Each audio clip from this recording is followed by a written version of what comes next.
My husband's new friendship is making me uncomfortable. Am I the a-hole for being uncomfortable with my husband's new friend? And with that, we're diving straight into another episode of The Glitch in the Story.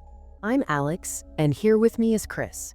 And folks, this one's got more red flags than, well, a parade. Let's just get into it. So OP's husband, let's call him Philip, became friends with let's call her Shirley, a few months ago. OP says he hangs out with her a decent amount of the time, once a week to every other week, which might be fine, except OP has never met Shirley, nor has she been invited. That's weird. Why wouldn't you introduce your wife to your new friend? It's like having a new coworker that you talk about all the time, but never introducing them to your other friends. And he says he's also hanging out with Shirley's boyfriend, but again, OP's never met these people. Plus, as OP states, he's been doing a lot for her and gave her our space heater. Okay, that's more than a little weird. That's like your neighbor borrowing a cup of sugar and never returning it, but then also borrowing your lawnmower. When does it end? Then OP writes, I asked about donating the Nintendo Switch that we literally never used to a child in need, and he said no because he told Shirley she could borrow it sometime. Wait, so he's prioritizing this friend, this woman OP's never met, over a child in need? That's messed up. You wouldn't choose a maybe favor for someone you barely know over a good deed. But get this, OP then says, however, he promised an incredibly close friend of mine that she could for sure have our old Xbox as a Christmas gift, and he's fine going back on that for me to donate that instead. So he can break a promise to OP's friend, but not to Shirley? That's backwards logic. He's choosing a new, undefined relationship over a long-standing close friendship. OP then writes, and every single time we've gotten in a fight since he met her, he's stormed out the house and run to her place. He doesn't return for hours, doesn't contact OP, and OP only knows where he is because of his iPhone location.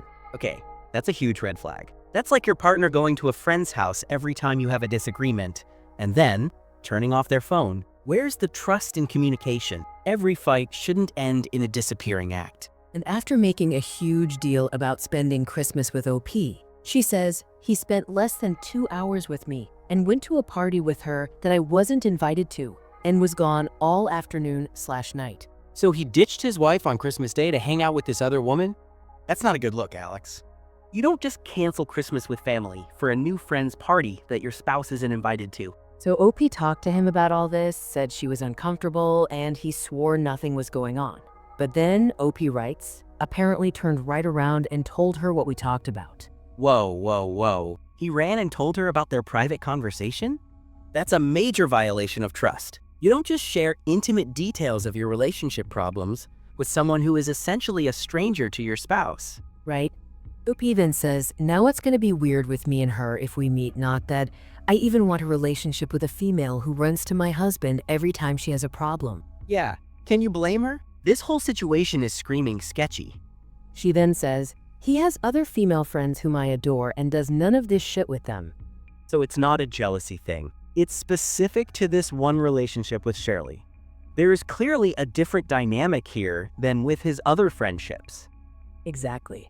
And the final nail in the coffin, OP found out today that Shirley is single. She writes, apparently she dumped her boyfriend last night.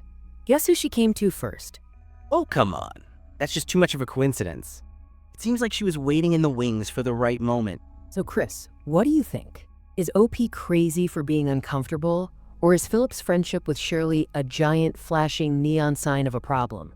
Alex, if this friendship were a building, it would be condemned. There are just too many structural issues here. The lack of transparency, the broken promises, the running to her place every time they fight. It's a mess. This isn't just a friendship, it's a problem. For sure. All right, well, on that note, we're going to wrap things up. Thanks for tuning in to another episode of The Glitch in the Story. Don't forget to like and subscribe. And let us know your thoughts in the comments. Is OP overreacting, or is this friendship a ticking time bomb? Yeah, and if you've got any stories about suspicious friendships or boundary-crossing in-laws, definitely share them with us. We might just feature them on a future episode. Until next time, stay glitch-free, everyone.